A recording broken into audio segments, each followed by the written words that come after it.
Salut tout le monde, ici Alex Tekken Gaming. Aujourd'hui, on se retrouve sur une nouvelle vidéo d'un deuxième épisode du guide Windows 10.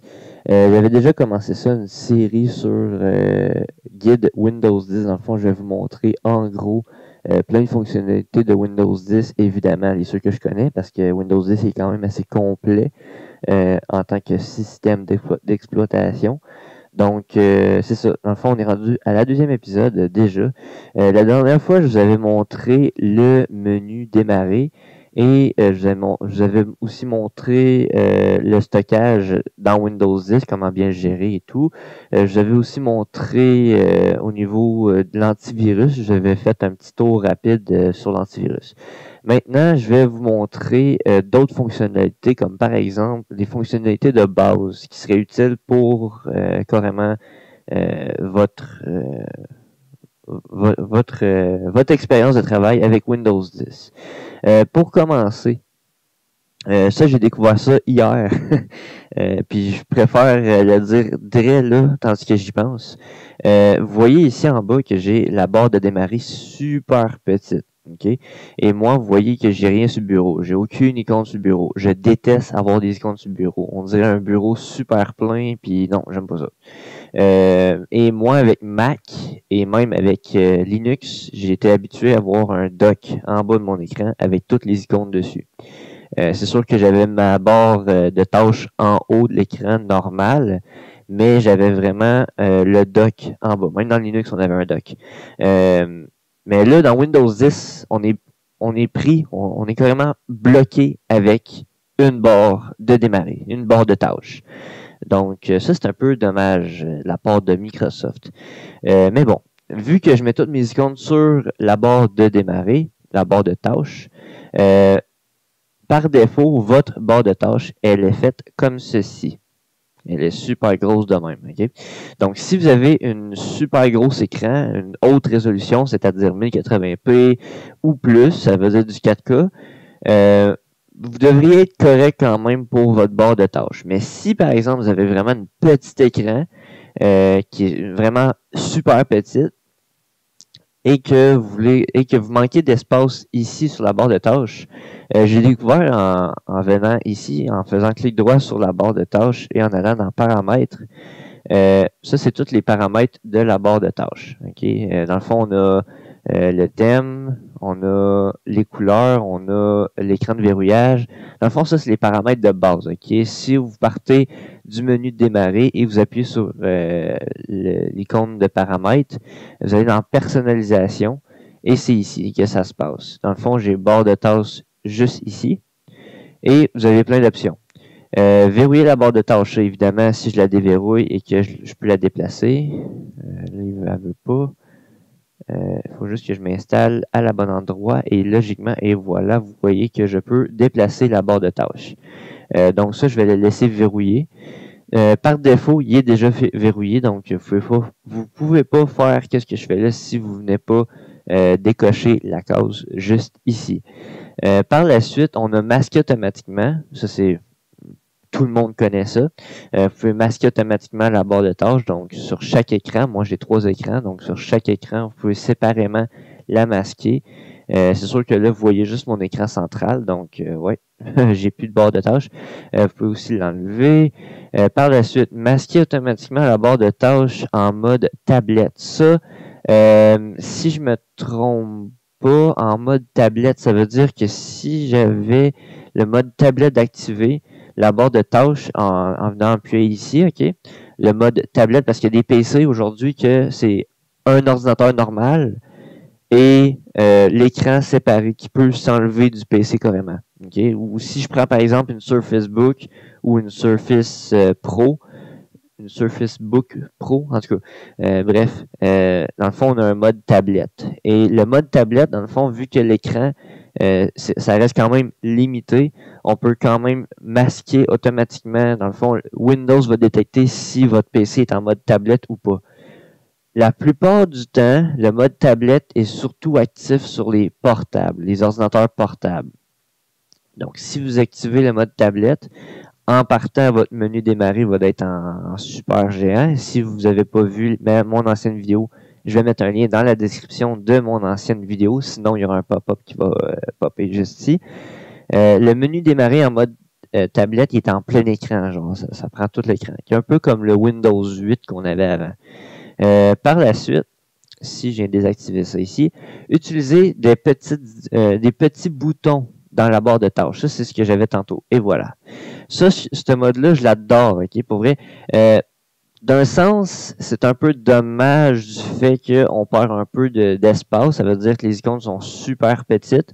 Ça veut dire que, par exemple, la date, on voit juste l'heure. Il faut vraiment mettre la souris par-dessus pour savoir la date. Mais ça, c'est un détail. Sinon, on a... c'est ça, dans le fond, si je reviens avec la barre de tâches normale, regardez, on a un peu plus de place. Okay? Les icônes sont plus grosses. C'est la barre de tâches normale.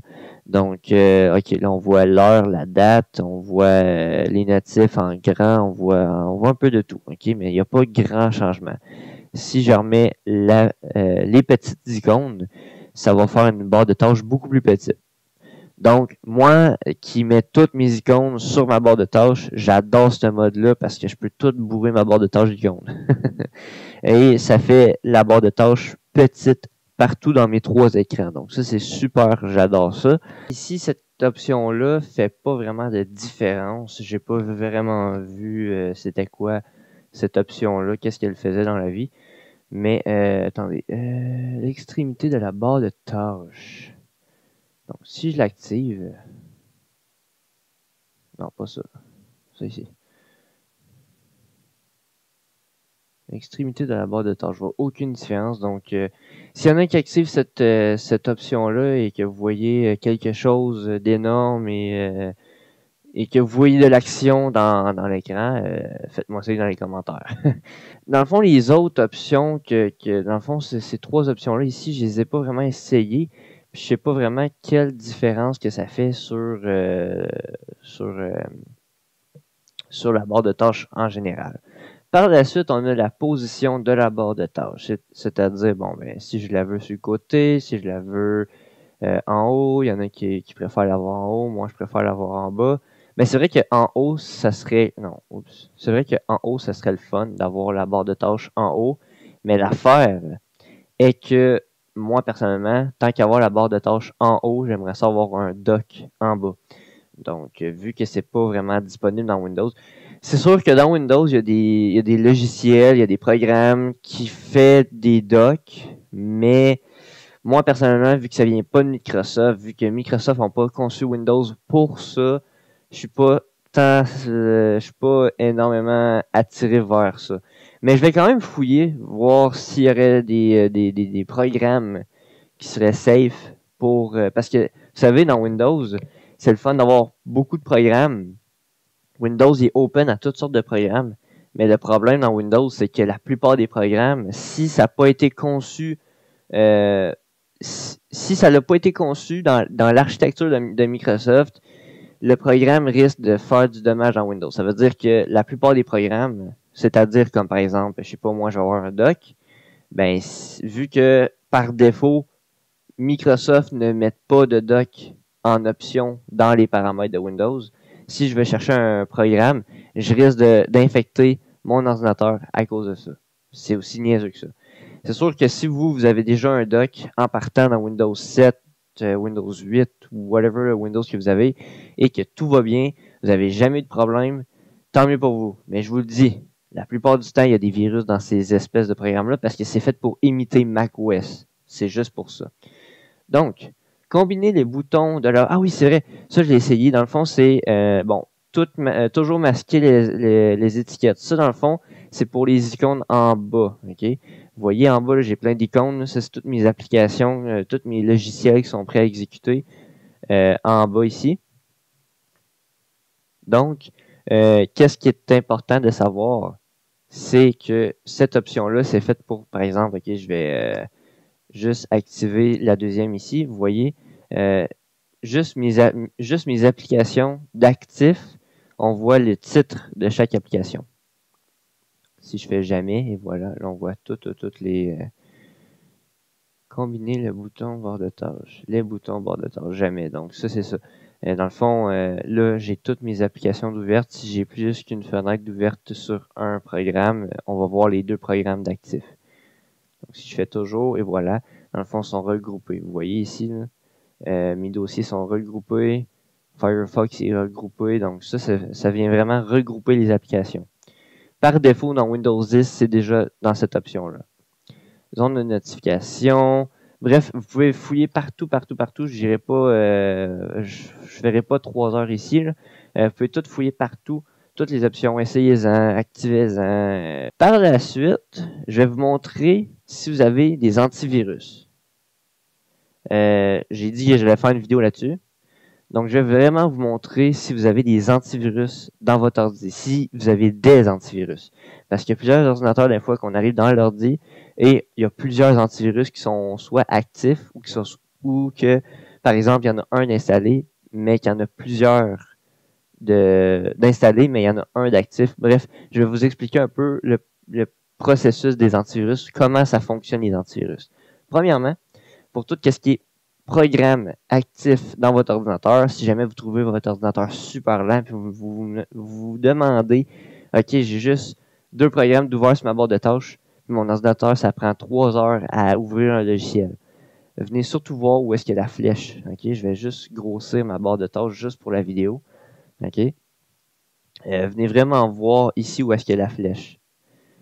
Ici, où est-ce que la flèche, c'est tous les programmes d'actifs. Si vous vous demandez, bon, quel antivirus que j'ai, ou est-ce que j'en ai plusieurs d'actifs, ou est-ce que j'en ai plusieurs d'installés dans mon ordinateur. Premièrement, si vous en avez plusieurs d'actifs, ils vont tous apparaître ici. Ça, c'est automatique. Que ce soit Avast, Norton, Kaspersky, AVG, nommez-les tous, OK? Si vous en avez un de ceux-là d'installer dans votre ordinateur puis qui sont actifs, c'est ici que ça va se passer. Donc, si c'est McAfee, si c'est peu importe, ok, nommez-la tous les antivirus. Si vous en avez un d'actif, vous pouvez tout simplement l'ouvrir, aller l'éteindre pour le fermer complètement. À moins que votre antivirus, vous lui faites confiance entièrement, que vous ne voulez pas changer d'antivirus et que vraiment celui-là, vous ne jurez que par celui-là, tant mieux. Sinon, si ça vous énerve et vous avez plus qu'un antivirus ici d'actif, prenez le temps de l'ouvrir et allez le fermer complètement. Si vous avez plus qu'un antivirus d'actif ici, puis que vous voulez savoir quel est le meilleur, ou whatever, ou vous voulez savoir si votre antivirus est bon, faut que vous vous dites une chose. Windows 10 vient avec son propre antivirus, et ça, en passant, j'ai une vidéo complète qui arrive, il faut juste me laisser le temps de la faire, et il faut juste que je me mette actif dessus. Sur chaque antivirus qui arrive. Okay? Je vais vraiment vous expliquer en détail chaque antivirus. Je vais vous expliquer qu'est-ce qui est le best pour moi, ce que moi je trouve qui est le best. Donc, je vais vraiment faire le tour en détail de chaque antivirus. Mais pour cette vidéo-là, je vais vous expliquer moi comment ça fonctionne les antivirus dans Windows 10.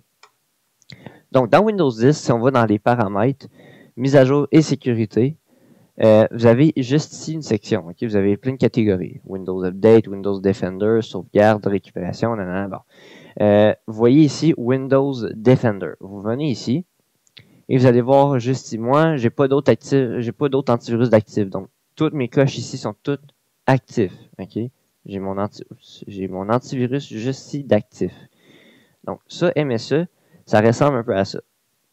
Microsoft Security Essential, qui est renommé aujourd'hui sous Windows 10, Windows Defender. C'est un antivirus complètement gratuit qui vient avec l'ordinateur. C'est carrément, quand vous installez Windows 10, ça vient avec. Là, je vais juste rapetisser ma barre de tâches. Petite icône. Et voilà, je veux des petites icônes. Et je veux revenir dans mes paramètres d'antivirus. Et voilà ici, Windows Defender. Bon. Donc, vous pouvez voir ici Windows Defender. Je peux faire une analyse, je peux aller faire les mises à jour, je peux aller dans les historiques, je peux aller afficher les détails, whatever. Il est quand même, c'est un antivirus classique, de base. Okay? Premièrement, faut se dire ça. C'est pas un antivirus complet, c'est pas un gros antivirus, c'est pas qu'est-ce qui va prendre super de la place dans votre ordinateur, mais c'est un antivirus de base. Et selon les statistiques de Microsoft, celui-là fait pas mal de tout ce que les autres antivirus payants font aujourd'hui. Donc, si je vais dans les paramètres, et voilà, ça va me mener juste ici. protection en temps réel. Si vous avez un autre antivirus, que ce soit Avast, Kaspersky, Norton, AVG, whatever, nommez-la tous, cette coche ici ne sera pas active. Vous risquez d'avoir une autre coche. Okay? Dans le fond, un autre case d'activation qui est une protection. Je ne sais pas si c'est à temps partiel ou si, en tout cas, c'est une autre sorte de protection. Dans le fond, Microsoft Security Essential peut être actif avec votre autre antivirus. Ça, c'est une nouveauté de Microsoft parce qu'avant ça, avoir deux antivirus dans le même ordi, c'était mortel pour un Windows. Mais aujourd'hui, Microsoft, même si vous avez un autre antivirus, Microsoft supporte vous donne le choix, vous donne l'option d'un support supplémentaire avec MSE. Dans le fond, Microsoft Security Essential ne sera pas actif complètement. Il va juste comme supporter l'antivirus que vous avez en ce moment. Donc, ce qui vient me tracasser un petit peu, c'est que le Windows Defender, en tant que tel, vous l'avez juste ici. Si vous avez un autre antivirus, la protection en temps réel de Windows Defender ne sera pas active. Ce qui m'énerve un peu de ça, c'est que, dans le fond, c'est comme si l'autre antivirus prendrait la place complètement du Windows Defender, du pare-feu de Windows et de tout ce qui est la sécurité de Windows.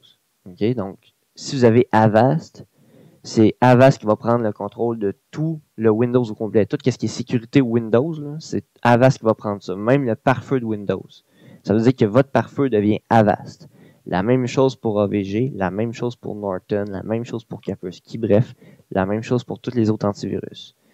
En allant dans les paramètres du Windows Defender, comme je vous ai dit tantôt, vous pouvez avoir aussi l'option pour activer une protection supplémentaire de Microsoft Security Essential.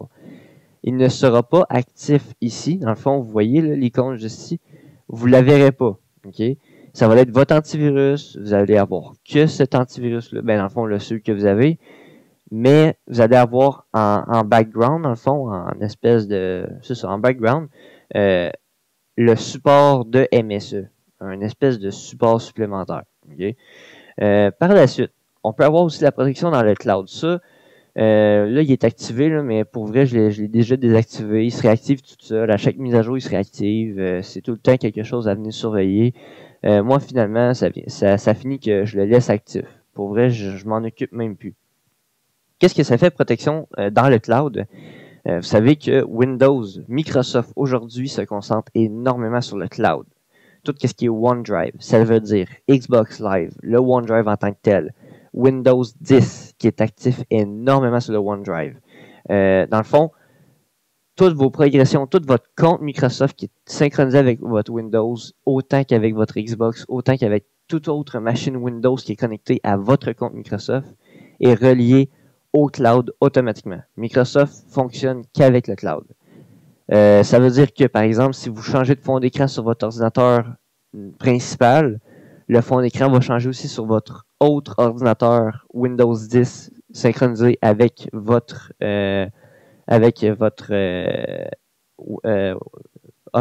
second PC Windows 10. Par la suite, le cloud fait aussi en sorte que, la Xbox, si vous changez de quoi dans le menu démarrer, bref, le cloud est actif là-dessus. Évidemment, le cloud, ça communique avec Internet. Ça veut dire que il peut y avoir des virus, il peut y avoir des attaques, il peut y avoir whatever, qu'est-ce qui peut se passer avec le domaine de Microsoft. Donc, Microsoft apporte une nouveauté qui est une protection dans le cloud. Donc, MSE, Microsoft Security Essential, offre une protection dans votre Windows, sur votre PC et dans le cloud. Donc, c'est une option qui est quand même intéressante, mais en même temps, ça l'envoie des échantillons à chaque fois. Il me semble que ça le dit ici. La protection temps réel en demandant à Windows Defender d'envoyer des informations à Microsoft sur les problèmes de sécurité éventuels. Ça veut dire qu'à chaque fois que vous allez avoir des problèmes, des bugs d'erreur, whatever, Microsoft Security Essential ou même Windows 10 envoie des échantillons de vos informations à Microsoft. C'est pas ce qui est le plus best, c'est pas une chose qui est super agréable à savoir parce que dans le fond, en fait, ça envoie des informations de votre Windows à Microsoft.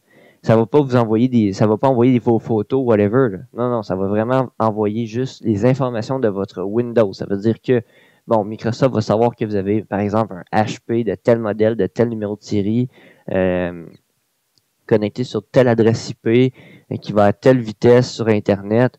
Bref, ça va envoyer des informations de ce type-là. Okay? Ça va même envoyer peut-être bien des informations sur votre compte Microsoft. Okay? Ça veut dire votre nom, quel âge vous avez, whatever. Ça va peut-être envoyer des informations comme ça. Parce que votre compte est actif sur le cloud. Tout ce qui est actif sur le cloud. Bon, vos photos, je ne penserais pas que Microsoft aurait accès à ça.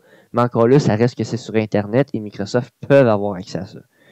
Mais eux, leur but premier, okay, sans faire peur à tout le monde, leur but premier de faire ça, d'accéder à vos informations, c'est de pouvoir protéger vos données. Ça veut dire que si vous mettez une photo et que votre cloud se fait hacker, mais votre photo, en principe, Microsoft serait supposé de pouvoir gérer une certaine sécurité sur votre cloud. Donc, ça sert à ça, votre option ici, protection dans le cloud. Sinon, on a une option envoi échantillon automatique. Ça, envoi échantillon, ça c'est intéressant dans un sens, puis en même temps, ça l'est un peu moins. Pour ceux qui sont bien craqués à l'informatique puis qui regardent cette vidéo-là, ils vont faire comme « Qu'est-ce que tu fais avec la case de cocher ici? » Sérieusement, moi, je m'en fous. Envoyer des informations, Microsoft, là, j'ai rien à cacher.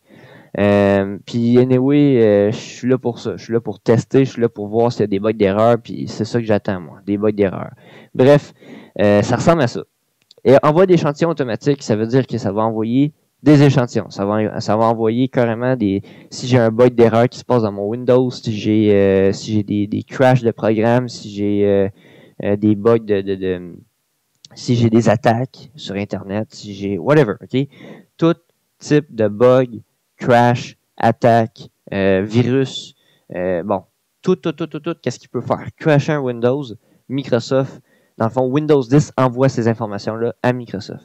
Et même si on décoche ça, on ne peut rien faire là-dessus. Microsoft réussit quand même à avoir des informations sur votre PC. Windows 10 est une machine à envoi d'informations. Microsoft, c'est comme ça qu'ils agissent aujourd'hui avec Windows 10. Leur but, c'est de recevoir des informations de tous les clients, puis d'envoyer des mises à jour, d'envoyer de la maintenance, d'envoyer du support pour améliorer leur Windows. C'est comme ça qu'ils veulent améliorer leur Windows, c'est en récoltant des informations de votre machine. C'est automatique. Donc, c'est sûr que moi, je pourrais le désactiver complètement. Ça ne dérange pas mon ordi, ça ne dérange pas rien. Ça fait juste arrêter, stopper le gros envoi d'informations. Dans le fond, au lieu d'envoyer 95% de mon ordinateur à Microsoft, j'envoie juste un 1%. Mais le 1% quand même, il circule sur Internet. Mais bon, vous voyez un peu où est-ce que je veux en venir. Par la suite, je peux avoir des notifications améliorées. Ça veut dire des notifications améliorées. Je sais pas moi, à chaque fois que j'ai une mise à jour de Windows Defender, à chaque fois que j'ai une nouveauté dans Windows Defender, à chaque fois que, bon, whatever, qu'est-ce qui peut arriver comme notification, mise à jour, maintenance, whatever, c'est la zone de notification. Dans le fond, dans la zone de notification, ça m'arrive souvent même depuis la Anniversary Update de Windows 10. J'ai souvent des notifications de MSE en disant que, bon, une nouveauté s'est ajoutée, Microsoft Security Essential a une mise à jour, whatever. Ça dit tout ça. Sinon, on peut faire aussi des analyses hors connexion. Ça veut dire que temporairement, le PC va se mettre en mode, un peu une espèce de mode sans échec avec Windows Microsoft Security Essential actif en plein écran. Et il va analyser tout l'ordinateur au complet sans oublier une partie de l'ordinateur. En tout cas, c'est sûr que Microsoft, ils sont pas précis énormes, mais dans le fond, c'est ça. Leur Windows Defender serait supposé de pouvoir analyser l'ordinateur au complet sans connexion Internet. Ça veut dire que pendant son analyse, il n'y a pas de risque de virus ou whatever qui rentre dans l'ordinateur. Il coupe la connexion complètement pendant le temps qu'il fait son analyse. Donc ça, c'est quand même assez intéressant. C'est sûr qu'il y a un redémarrage du PC qui est exigé. Donc, ça ressemble à ça pour tout ce qui est sécurité. Ça, c'est tous les paramètres. Mais encore là, si vous avez Avast ou si vous avez Norton ou si vous avez d'autres antivirus qui est dans votre ordinateur, ça ici, toute cette page-là n'est pas nécessaire. Okay? Vous pouvez quand même aller voir dans cette page-là, voir si vous avez des options que vous pouvez cocher pendant que vous avez un antivirus d'actif. Autre point que j'aimerais apporter, on va finir avec ce point-là, c'est au niveau des bureaux virtuels. Ça, c'est tout nouveau dans Windows 10. Pour les ceux qui connaissaient déjà cette option-là depuis les tout débuts de Windows 10, tant mieux pour vous. Sinon, s'il y en a d'autres qui se demandaient c'était quoi cette icône-là. Ouais, la petite Justy là. OK? Affichage de tâches. Dans le fond, vous voyez ici, j'ai toutes mes fenêtres d'actifs. OK? Toutes mes fenêtres d'actifs. Dans le fond, j'en ai d'autres là, sur mes autres. Regardez, j'en ai d'autres là, sur mes autres bureaux. Là. Mais dans le fond, c'est ça. Ça, c'est toutes mes fenêtres d'actifs. Je vais juste replacer ma caméra. Bon. Ça, c'est toutes mes fenêtres d'actifs. Vous voyez que ici, j'ai bureau 1, bureau 2. Pour les ceux qui utilisent des Mac ou pour les ceux qui sont sous Linux, ça va vous être familier d'avoir des bureaux virtuels. C'est sûr que, bon, les ceux qui sont sous Linux, on n'a pas accès au cube. Okay? On n'a pas accès au cube. Mais on a accès à plus qu'un bureau virtuel. Ça veut dire que, bon, je peux en ajouter autant que je veux. Regardez ça. Youhou!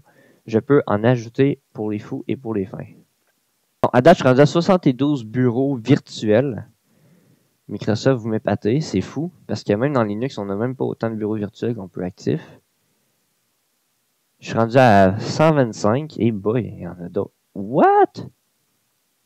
Y a-t-il une limite? Ok, j'irai pas atteindre la limite parce que je ne sais pas où la limite, là. Puis j'étais quand même rendu à 170 bureaux virtuels. Là. Bref, on peut en avoir vraiment plusieurs bureaux virtuels, donc ça, c'est quand même assez intéressant. Ça ressemble à ça. Je peux avoir jusqu'à 4. Moi, j'en mets 2 parce que je m'en sers jamais des 2. Là. Dans Windows, j'ai comme tellement pas l'habitude d'avoir des bureaux virtuels que j'oublie de m'en servir. Mais qu'est-ce qui est assez agréable, c'est que par exemple, je veux déplacer ma fenêtre Firefox dans le deuxième bureau. Et voilà. Mon Firefox est rendu dans le deuxième bureau. Donc ça, c'est quand même assez intéressant. Bon, là, comment aller le rechercher maintenant?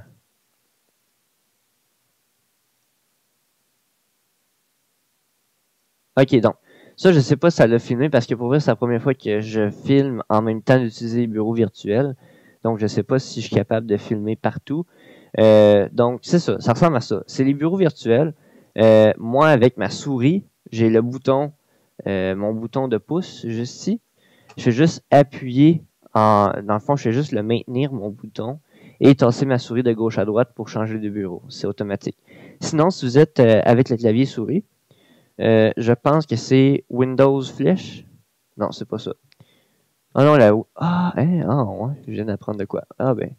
Si vous voulez changer de bureau virtuel, si vous voulez ajouter, si vous voulez gérer tous vos bureaux virtuels, c'est les trois petits carreaux rouges ici. Vous appuyez dessus et toutes vos fenêtres vont toutes s'afficher. Donc ça, je trouve ça assez intéressant de la part de Microsoft d'avoir ajouté ça dans Windows 10. Et surtout que qu'est-ce qui est assez agréable, c'est que en utilisant les bureaux virtuels, ça demande aucun pourcentage d'énergie sur le processeur. Donc ça va super bien, ça interagit super bien. Autre nouveauté, autre truc que je viens de découvrir, je vais ouvrir une nouvelle fenêtre ici, Explorer. Je vais apporter ça ici. Donc, si vous maintenez la touche Windows et que vous appuyez les flèches, regardez ça comme c'est super le fun. Je peux, avec les flèches, ça pour vrai, je viens de l'apprendre. Je ne sais même pas si dans Windows 7 ou 8, on peut l'avoir cette option-là. Mais bref, avec les flèches, vous pouvez vous amuser comme ça. C'est super. Vous pouvez même diminuer la fenêtre, vous pouvez la monter. Bref, ça c'était juste un mini raccourci. Donc, c'était 3 trucs de Windows 10 que je voulais vous montrer. La barre de tâches, j'ai fait un peu le tour. Et l'antivirus, quoi faire si vous avez plus qu'un antivirus, whatever. Si vous voulez avoir que Microsoft Security Essential. Moi, je vous conseille fortement. J'ai essayé 30 jours d'essai gratuit. Node 32. Je vais mettre le lien dans la description. En fait, je vais mettre le lien dans la description de tous les antivirus que moi, personnellement, je préfère le mieux dans Windows 10. C'est sûr qu'en partant, je préfère utiliser l'antivirus par défaut de base qui est Microsoft Security Essential. Ça, c'est mon choix à moi. Vous, ça peut être autre chose. Si vous êtes habitué avec Avast, si vous êtes habitué avec AVG, si vous êtes habitué avec n'importe quel antivirus, gardez-le. Ou changez-le, whatever. Si vous voulez changer l'antivirus, vous pouvez, comme que je l'ai dit tantôt, vous pouvez venir ici, dans Dossier Explorer, ce PC, ordinateur en haut, l'anglais, ok, ici en haut, et venir désinstaller ou modifier un programme. Vous allez arriver ici et votre antivirus va apparaître. Si vous avez en commentaire, ça aussi, ça peut être une option. Si vous avez en commentaire des logiciels que vous méfiez, que vous ne savez pas trop c'est quoi, mettez-le dans les commentaires, je vais vous répondre aussitôt que je vais pouvoir dans les commentaires. Je vais même faire une vidéo sur YouTube si vous voulez absolument avoir un peu plus de connaissances, un peu plus de savoir sur tout ça, sur tout ce qui est à désinstaller ou tout ce qui est correct à rester dans les logiciels installés. Donc, sur ce, je vous laisse sur une prochaine vidéo. Sur cette vidéo, je vous laisse. Donc, ici Alex Tech and Gaming, je vous invite à vous abonner si ce n'est pas déjà fait, likez la vidéo, partagez-la au max et surtout, mais surtout, n'oubliez pas de vous abonner à ma chaîne YouTube. C'est Alex Tech and Gaming et on se retrouve à une prochaine vidéo. Salut!